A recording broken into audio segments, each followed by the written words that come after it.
Abonnez-vous sur notre chaîne YouTube Kadhafi Moumoudi pour ne rien manquer. De constater que le collègue a travaillé avec des experts du PNUD. Nous tenons ici à rappeler que la proposition de loi tire son essence d'un PNUD en 2002-2003 et qui a conduit à l'élaboration des 4 modèles de loi. La proposition modèle de loi. C'est pour cette raison que, pour qu'elle soit mieux comprise, cette proposition de loi doit être accompagnée par les autres propositions de loi qui couvrent les autres matières. C'est ainsi que vous verrez dans le texte qui nous a été distribué, des annexes ont été mises au niveau de la proposition de loi, des tableaux de classification. Et ces annexes se réfèrent bien sûr le modèle de loi type sur la classification des stupéfiants. Mais notre collègue a opté pour faire la fusion de ces différents textes de loi en une seule loi. Mais ceci comporte des conséquences, comme celles que je viens de mentionner tout à l'heure. De l'objet de la loi, les collègues trouvent les sièges dans l'article 42 et l'article 122.6. Nous passons à notre humble avis que le siège de cette loi devait plutôt se retrouver au niveau de l'article 215 de la Constitution. Parce que l'objet de cette loi, c'est de créer un cadre juridique interne pour une meilleure application des conventions internationales, plutôt que d'être une loi qui complète la loi portant principes fondamentaux sur la santé. Et partant de ce que je viens de dire, même la structuration du texte devait obéir à ces recommandations du PNUD, parce que la proposition de loi de notre collègue, en fait, c'est le modèle de loi sur la répression des infractions en matière de stupéfiants, substances psychotropes et de précurseurs.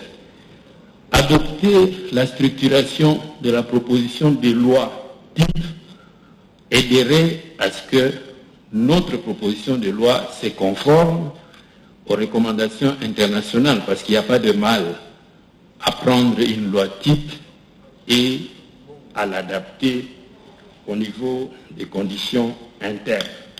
C'est ainsi que nous recommandons que notre proposition de loi soit structurée comme le modèle de loi type qui est proposé, et même ce modèle de loi type prévoit pour chaque infraction une peine et un certain nombre de paramètres doivent être pris en compte pour que chaque État adapte ses peines aux conditions internes.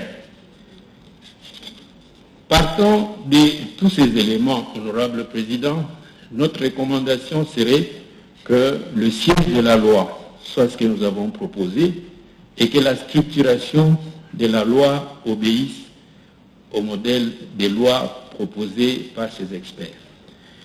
Pour terminer, au niveau des dispositions générales, si nous lisons la proposition de loi qui est sous examen, un seul article est repris.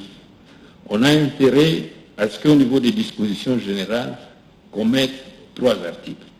Le premier article va définir l'objet, et l'objet, contrairement à ce qui est mis dans le texte, serait de prendre en compte les conventions internationales pour créer un cadre interne qui facilite l'application des dispositions de ces conventions. Et un deuxième article devait être introduit pour la classification des substances. Ce deuxième article permettrait de mieux lire les annexes qui sont données au niveau de la proposition de loi, parce que cette classification obéit aux conventions internationales et que les annexes sont des annexes des conventions internationales. Et un troisième article dans une disposition générale permettrait de préciser les activités qui sont la culture, la production et la détention.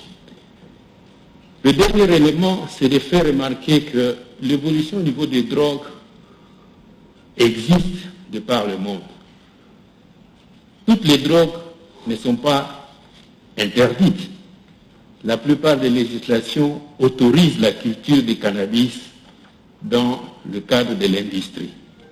Et nous proposons que, au niveau de notre texte de loi, soit prise en compte aussi cette évolution de la législation sur l'autorisation du cannabis dans l'industrie. Merci, Honorable Président. Merci beaucoup, chers collègues. Avant de passer la parole... Excusez-moi, Président. Une motion d'information. Nous sommes en plein débat, monsieur, chers collègues. Avant de passer la parole au président, disons à l'auteur de la proposition, nous souhaiterions que les observations pertinentes que vient de formuler notre collègue Molicho soient mises par écrit et qu'elles soient déposées donc au bureau, aux collègues initiateurs de la proposition, mais également seront transmises à la Commission Défense et Sécurité. Dans son dernier exposé, je pense que c'est important effectivement d'avoir toujours présent à l'esprit les aspects économiques. C'est-à-dire, lorsque nous aurons à formuler, on ne puisse pas oublier que dans la loi, on puisse ouvrir une fenêtre pour dire sauf dérogation. Sauf dérogation. De manière à ce que si un jour nous croyons que telle plante ou tel produit peut faire l'objet d'une contribution à la croissance économique, que nous ne puissions pas nous-mêmes fermer les portes. Pour le moment, je donne la parole au collègue Guérengo. Honorable Président, honorable membre du bureau, chers collègues, j'aurais pu dire sans objet parce que la plupart de ce que je voulais dire, collègue Molicho a abordé ces aspects-là. Mais simplement, ce que je vais ajouter, c'est que quand nous réfléchissons sur des propositions de loi à faire, il y a un certain nombre de paramètres que nous respectons, paramètres politiques, culturels et arsenal juridique existants. J'ai lu tous les textes auxquels il a fait référence. Je me suis finalement rendu compte que c'est une transposition des réalités qui ne cadre pas avec l'environnement dans lequel nous vivons.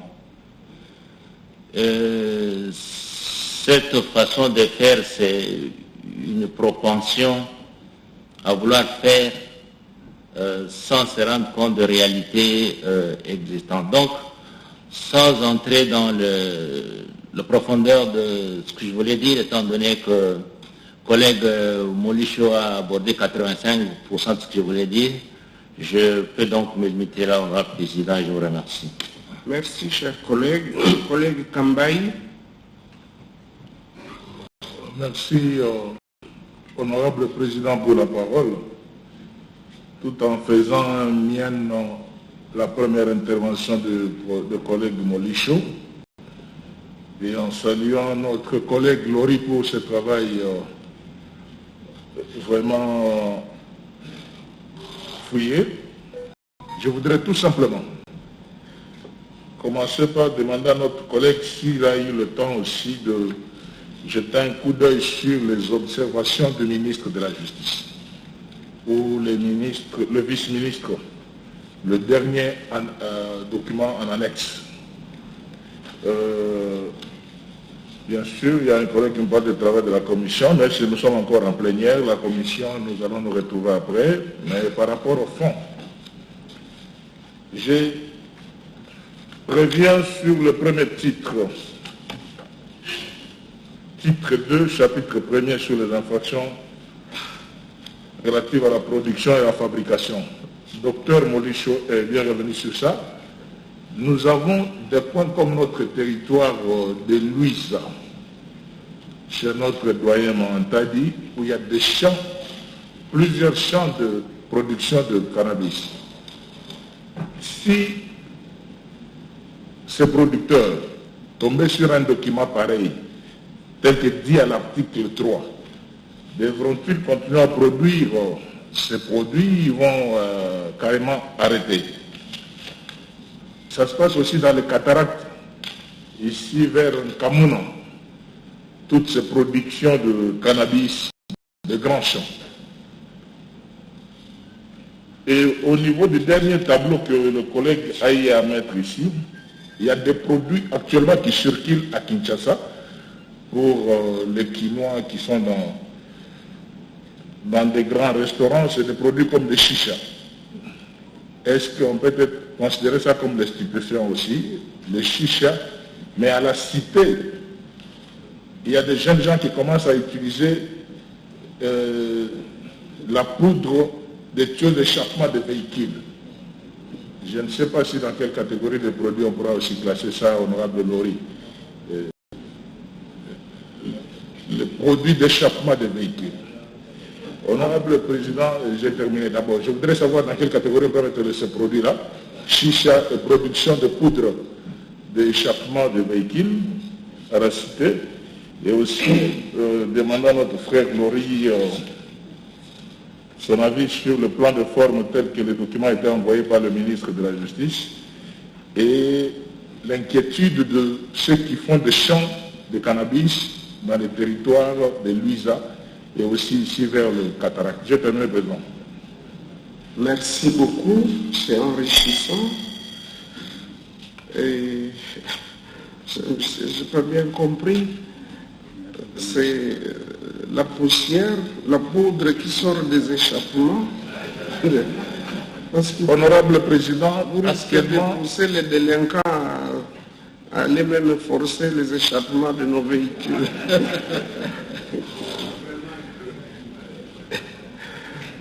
D'accord. De toute façon, vous allez contribuer efficacement aux travaux à la commission où ces matières seront approfondies. Collègue Mapenzi.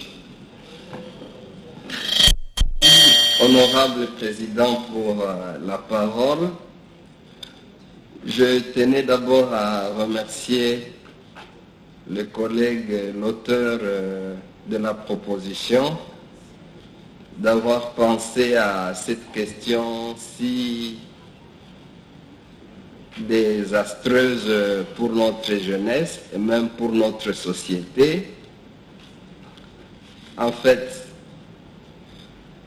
si j'ai demandé la parole, c'est parce que par rapport à la pertinence de la matière abordée, je voudrais que nous puissions efficacement contribuer à enrichir le texte, mais malheureusement, je ne sais pas si vous le saviez, honorable Président, nous n'avons pas pu accéder au texte avant.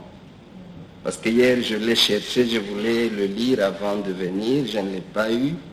C'est la nuit que j'ai appris qu'il a été déposé la journée dans le casier. Et je crois, par rapport à cette matière, je pensais, tout en faisant miennes les recommandations, les interventions qui venaient d'être exprimées,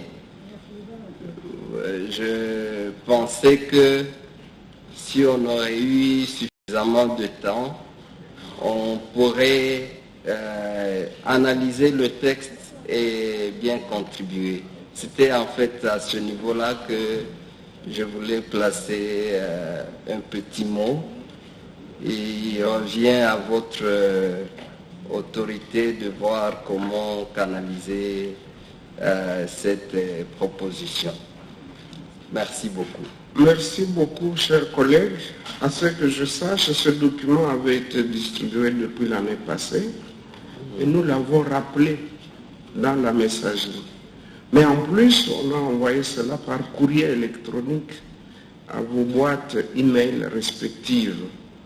Donc, essayez de bien ranger votre classement aux archives, mais nous prenons en compte le fait que vous puissiez être une exception et ce dont nous présentons Si je suis le seul. les excuses pour ce désagrément qui vous est arrivé. On verra à ce que vous soyez aussi branchés comme les autres.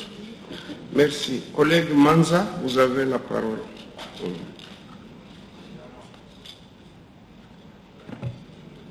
Merci, honorable président. Je voudrais d'abord féliciter le collègue Dilongo pour l'initiative louable qu'il a prise de pouvoir faire une proposition de loi en matière portant à répression des infractions en matière de stupéfiants. J'avais quelques préoccupations que je voudrais soumettre à son appréciation pour éventuellement apporter une certaine lumière à l'auguste assemblée ou à ma religion. Quand je prends l'intitulé de la proposition de loi, tout le monde l'a sous ses yeux, il est dit qu'il est une proposition de loi portant répression. Alors, en prenant son propre texte de présentation du texte, de cette proposition, il dit à la page 3, vers la fin, in fine, que le législateur, seule les chambres affirmées, avait retenu l'intention du législateur congolais qu'il avait érigé en infraction.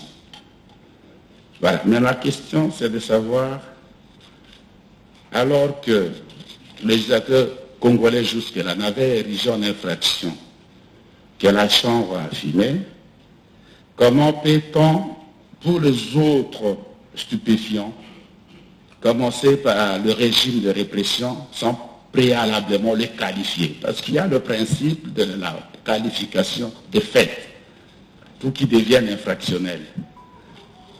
S'agit-il d'une proposition de loi uniquement pour la répression ou on voudrait étendre la qualification à d'autres stupéfiants autres que le chanvre? Et donc, s'il y a hiatus, au niveau de la législation congolaise, les hiatus est au niveau, d'abord, au niveau du fait qu'on n'a pas pu qualifier les autres stupéfiants d'infraction, parce qu'on ne peut pas envisager un régime répressif tant que préalablement, en vertu du principe de droit pénal qui dit « nous l'um crimen, nous la poena sine regi », il n'y a pas d'infraction si au préalable, ces faits n'ont pas été qualifiés d'infraction. Donc, doit-on considérer que les autres stupéfiants, en dehors du champ, n'ont jamais été qualifiés d'infraction? Ça, c'est ma première préoccupation. Deuxième préoccupation, je crois que le collègue Denis Kamba l'a dit, en prenant les documents du gouvernement, la vie vers la fin, où le gouvernement estime que le taux de condamnation, d'ailleurs, il ne voudrait pas qu'on utilise le terme emprisonnement, il le remplace par la servitude pénale. Et il estime, le gouvernement, que le taux de condamnation est trop élevé. Alors, nous savons que parmi les objectifs de la répression,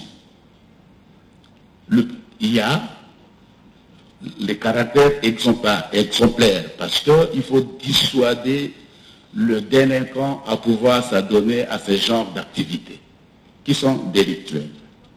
Mais au-delà de l'aspect exemplarité, de l'aspect dissuasif, il y a la réinsertion L'objectif final d'une peine, d'une servitude pénale, c'est de pouvoir obtenir que le délinquant qui s'est mis en marche de la société, une fois corrigé, il puisse réintégrer la société. C'est ça, en fait. On ne veut pas que le délinquant reste toujours en marge de la société. Il faudra absolument qu'on arrive à le ramener à la société. C'est comme le chrétien. On ne voudrait pas que le pécheur reste pécheur. Il doit revenir vers le Seigneur pour que sa marche soit correcte avec Dieu. Donc, les délinquants, l'objectif de la peine n'est pas essentiellement et finalement de dissuader, mais c'est la réinsertion. Qu'est-ce que l'on poursuit à travers ces taux de condamnation assez élevés? Est-ce que c'est la dissuasion ou c'est la réinsertion? Voilà mes deux petites préoccupations que j'avais par rapport à ce niveau de débat. Je vous remercie. Merci, chers collègues. C'est très pertinent. Je pense que le collègue a bien noté, parce qu'effectivement, quelque part, dans la formulation des articles, je vois que on s'attaque, enfin, on veut sanctionner ceux qui cultivent, produisent, fabriquent, préparent, transforment, ainsi de suite. Mais on oublie d'insister sur celui qui consomme. Il faudrait que ça apparaisse clairement dans la formulation des articles. Deuxièmement, il faut qu'il y ait une formulation effective qui dise, par exemple, et puni, ainsi de suite. Et je crois que la classification, elle est bien faite, parce qu'on a bien classifié ce qui est stupéfiant, ce qui est substance psychotrope, ce qui est précurseur. Et donc, il faudrait que chaque fois, au début, on puisse formuler la peine. Et donc, il faut combiner la peine d'emprisonnement, qui est une sorte de rééducation, de manière à ce que la personne, d'abord, soit soustraite de son milieu, mais deuxièmement, que lorsque la personne devient saine du fait qu'il ne poursuit plus la consommation de stupéfiants, que cette personne soit rendue utile à la société. Donc, il faut voir comment faire, insérer cette formulation dans le texte. Mais dans le régime de sanctions, j'ai trouvé le montant de 8 milliards 300 millions de francs congolais. Je pense que c'est quand même excessif.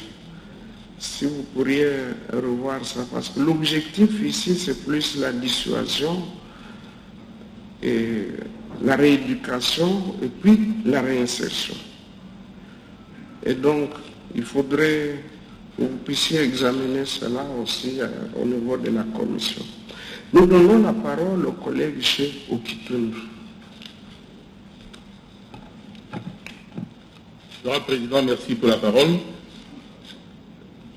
Je fais mienne les observations qui ont été faites par le collègue Molichou et d'autres qui ont suivi, et des observations pertinentes par rapport à l'initiative prise par notre collègue Jean-Laurie Lilongo, que je félicite effectivement pour cette initiative parce qu'il s'agit d'une matière extrêmement importante, la question des stupéfiants, des psychotropes,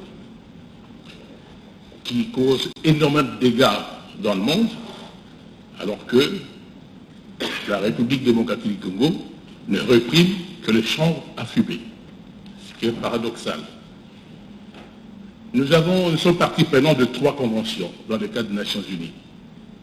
Et comme vous savez, honorable Président, ces conventions, lorsque nous les avons ratifiées, elles font partie de l'ordonnancement juridique de la République démocratique du Congo. ça devient nos textes. Et souvent, même si nous sommes des traditions modistes et que ces traités, lorsque nous les avons ratifiés, s'appliquent directement dans notre pays, il y a des traités qui, malgré cela, ne peuvent être appliqués que s'il y a des mesures de mise en œuvre sur le plan national. Et il est paradoxal que ces conventions sont restées presque lettres mortes, alors qu'elles sont ratifiées depuis à peu près 30 ans, et qui ne pouvaient pas être appliquées faute de mesures de mise en œuvre dans notre pays. D'où l'importance de l'initiative de notre collègue qui comble un vide pour permettre à la RDC d'honorer ses engagements internationaux. Et pour ça, votre président, je tiens à le féliciter. Alors ici, c'est vrai qu'on aurait pu se rattraper avec la loi sur la santé publique, portant principes fondamentaux sur la santé publique. Mais cette loi n'a pas prévu de mesures répressives. Et ici, cette initiative permet de nous rattraper. Et c'est là l'importance, encore une fois, de cette loi. Et je fais bien aussi l'intervention précédente sur la détermination de l'infraction avant, effectivement, de déterminer la peine. Et je pense que lorsque nous serons en commission, on pourra revenir là-dessus et enrichir la proposition de loi de notre collègue. Donc, je vous rappelle aussi, honorable président, que actuellement, la RDC peut servir de pays de transit pour le trafic de drogue. Parce qu'actuellement, il y a presque une espèce de trafic triangulaire. C'est-à-dire, aujourd'hui, la drogue est presque consommée dans les pays occidentaux. Et souvent, quand certaines drogues proviennent d'Amérique latine pour destination l'Europe occidentale ou les États-Unis, vu les mesures de contrôle qui sont particulièrement sévères dans les relations entre le pays d'Amérique latine et les pays occidentaux, souvent, on utilise les pays comme le nôtre comme un pays de transit. Si bien qu'il a fallu nécessairement prendre conscience sur la nécessité de prendre des mesures répressives, dissuasives, pour justement combler le vide juridique, non seulement par rapport à nos engagements internationaux que nous avons ratifiés, mais aussi par rapport aux lacunes de la loi portant principes fondamentaux sur la santé publique. Voilà la remarque, honorable président, que je voulais faire. Merci beaucoup. Effectivement, c'est une loi très très importante. Collègue Bakomito.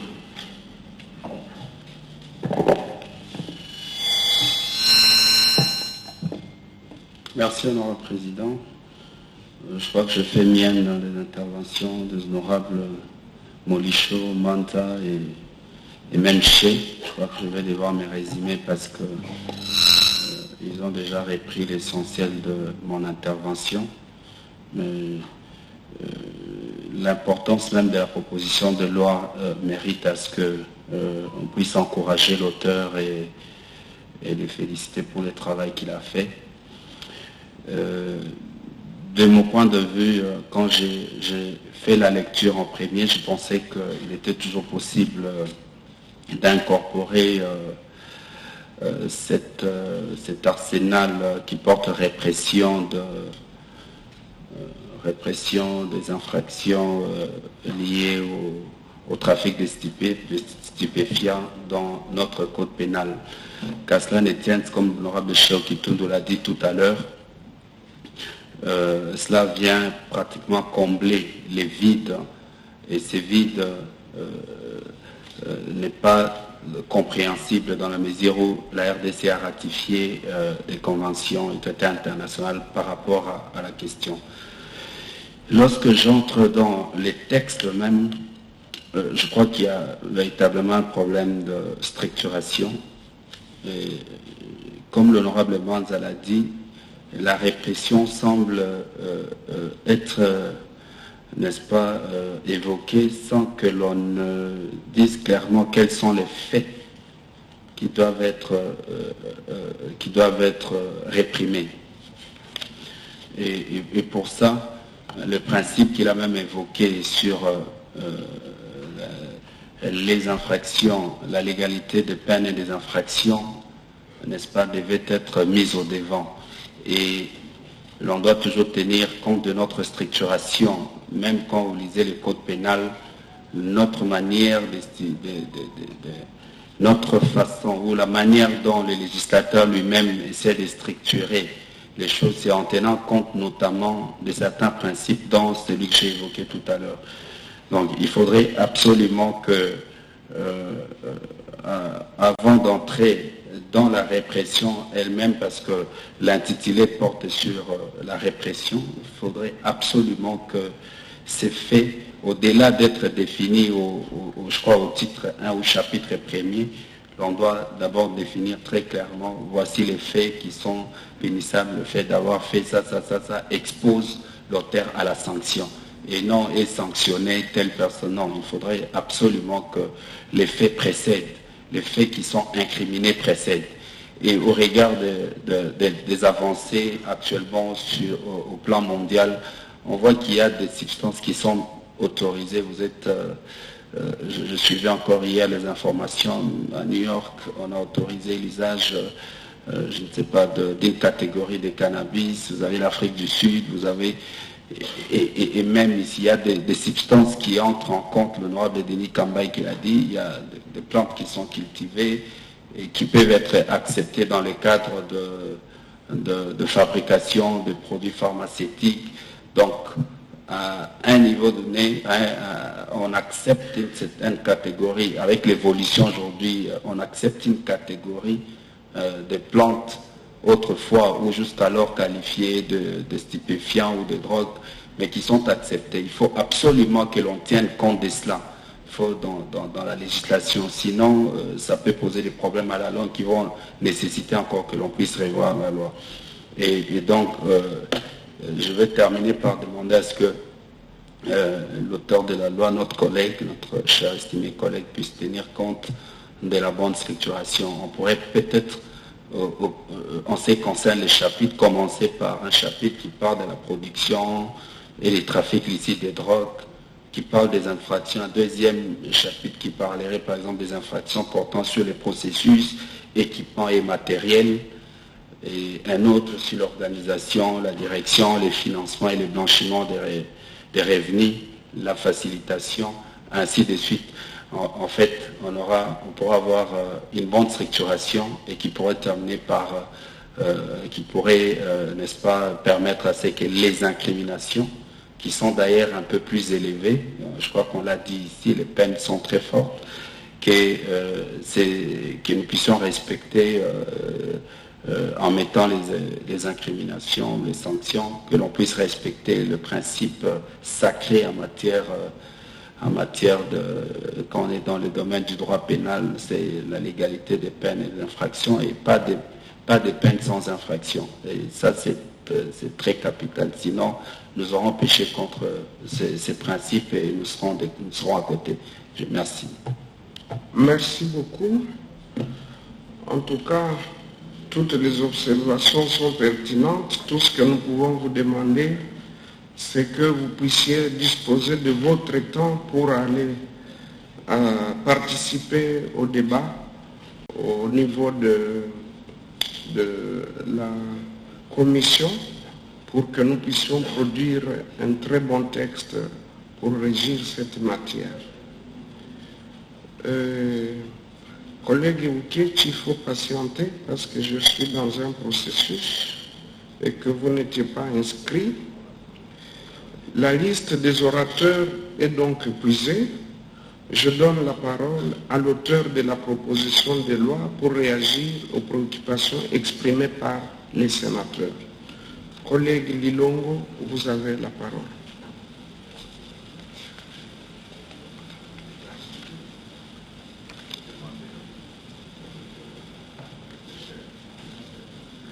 Honorable Président, honorable membre du bureau, honorable sénateur et chers collègues, je voudrais de prime abord remercier le bureau qui a bien voulu programmer cette loi, cette proposition de loi qui date de 2019 et c'est seulement aujourd'hui que nous venons de le présenter devant votre auguste plénière. Sincèrement, je vous remercie. Je remercie en outre les collègues qui sont intervenus pour poser leurs questions, intervenir, et sincèrement, ça prouve l'importance de cette proposition de loi, et je vous demanderai de bien vouloir le soutenir. J'ai travaillé avec un certain nombre d'experts, et je voudrais solliciter l'autorisation auprès de votre auditeur plénière pour que je revienne dans un délai de 48 heures en vue de rencontrer vos préoccupations. Merci beaucoup. Merci beaucoup. Nous allons vous accorder un délai pour vous permettre d'enrichir vos réponses. Peut-être ça ira au-delà de 48 heures parce que nous avons d'autres matières déjà programmées. Et donc, peut-être vous reviendrez la semaine prochaine. Ainsi, ça vous permet de prendre déjà contact avec les collègues pour obtenir leurs observations écrites de manière à nous apporter des réponses et ainsi faciliter la tâche à la commission. Nous devons remercier sincèrement notre collègue Dilongo pour cette pertinente initiative et donc nous le remercions par avance et nous le prions de regagner sa place. Merci beaucoup. Chers collègues, vous vous rappellerez qu'au début de cette plénière, nous avions laissé en suspens la question de l'Ituri. Nous allons redonner la parole à notre collègue Ouketi. À la même occasion, après, nous allons écouter la motion de notre collègue Ilanga. Allez-y, collègue Ouketi. Merci, honorable président. Nous nous sommes concertés comme vous l'aviez demandé et vous avez observé aussi que nous étions accompagnés des deux collègues, l'un du Haut-Ouélé et l'autre du Bas-Ouélé. Ils sont tous des présidents des groupes provinciaux. Après cette concertation, nous nous sommes dit qu'il fallait que le président du groupe provincial de l'Ituri puisse donner la synthèse de notre discussion, si vous pouvez l'autoriser. C'est quel collègue? Oueka Pierrot. Merci. Collègue Oueka, vous avez la parole. Merci beaucoup, honorable président. Après concertation qui a connu la participation de deux autres présidents de groupes provinciaux du Haut-Ouélé et de Bas-Ouélé, après avoir analysé la situation actuellement, donc aujourd'hui, nous avons conclu que toute la situation est très grave et dramatique. Les routes de l'Ituri sont coupées, Bunia reste asphyxiée, au point que la population risque de mourir parce qu'ils ne savent ni aller au champ, ni s'approvisionner. Après analyse donc, vu la gravité, nous sollicitons la compassion et la solidarité de la plénière. Quant à nous, nous maintenons notre suspension aux différents travaux, mais toutefois, nous restons disponibles à tout ce que le bureau pourra entreprendre pour toute fin utile. Je vous remercie.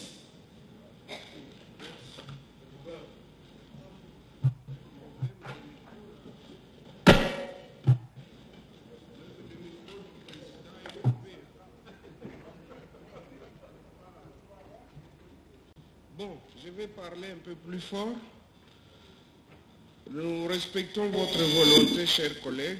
Nous vous exprimons notre compassion et nous allons continuer à suivre de près cette question. Donc, nous en prenons acte. Collègue Ilanga, j'ai vu que vous avez levé la main. Quelle est la nature de votre motion? Honorable Président, c'est une motion incidentielle. À la fin. Pendant cours, Monsieur le Président. C'est pas la fin. Oui, nous vous accordons la parole. Allez-y. Avec votre autorisation, Honorable Président, si je peux passer devant. Mon micro aussi. D'accord. Ok, allez-y. Maintenant. Non, non, restez où vous êtes. Parlez à partir de votre place. Honorable Président, honorable membre du bureau, honorable sénateur, très chers collègues. J'interviens sur pied de l'article 94, alinéa 5 de la motion incidentielle. J'étais en dehors de l'enceinte du palais du peuple, mais par la voie confidentielle, on m'apprend que vous aviez lu par le biais de l'honorable rapporteur la lettre que l'honorable, le ministre d'État sortant de l'EPST, Willy Bakonga, avait adressée au bureau depuis le 17 de ce mois. Honorable Président, honorable Willy Bakonga, le ministre d'État, il a été élu 2 fois. Premièrement, d'abord député national et puis sénateur. Comme la Constitution et le règlement intérieur demandent à chaque élu, lorsqu'il est frappé de l'incompatibilité, de pouvoir s'exprimer, de faire un choix. Et si vous lisez à l'article 19 de notre règlement intérieur, si je peux lire, excusez-moi, Monsieur le Président.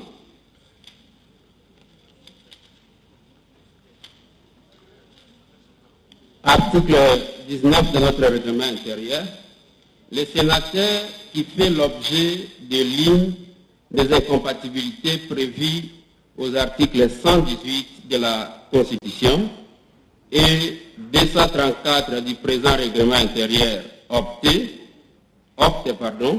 dans les 8 jours de la validation des pouvoirs entre son mandat de sénateur et les autres fonctions qu'il exerce.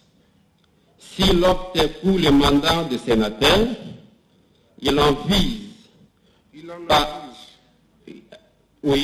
honorable Président, par lettre, dans le même délai, le président du bureau provisoire du Sénat. À défaut de se prononcer dans les délais fixés, il est présumé avoir renoncé à son mandat de sénateur.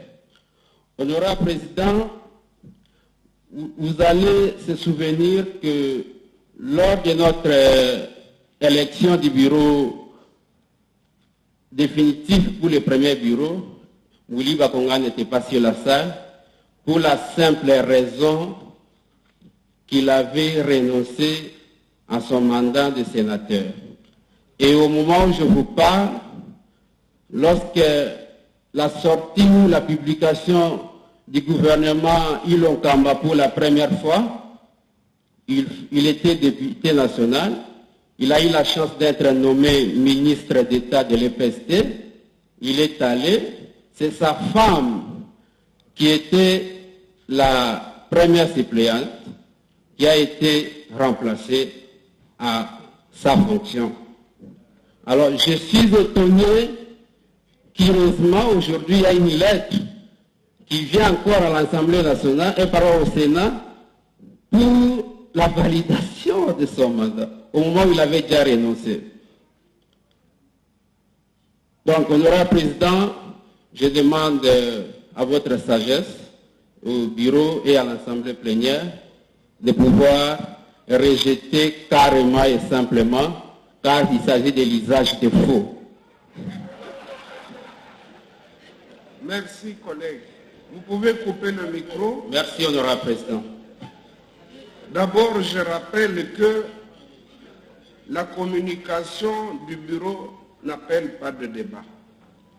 Deuxièmement, nous avons le devoir de porter à la connaissance de la plénière toute correspondance importante qui nous parvient.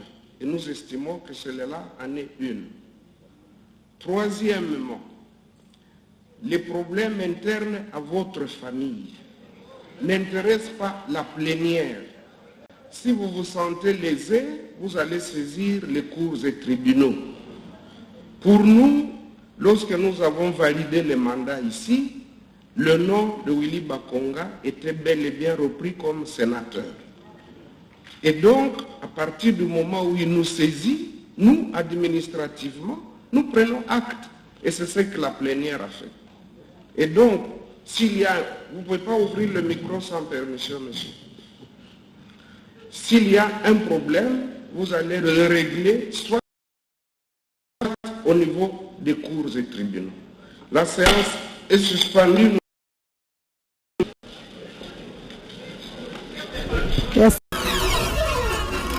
Abonnez-vous sur notre chaîne YouTube Kadhafi Moumoudi pour ne rien manquer.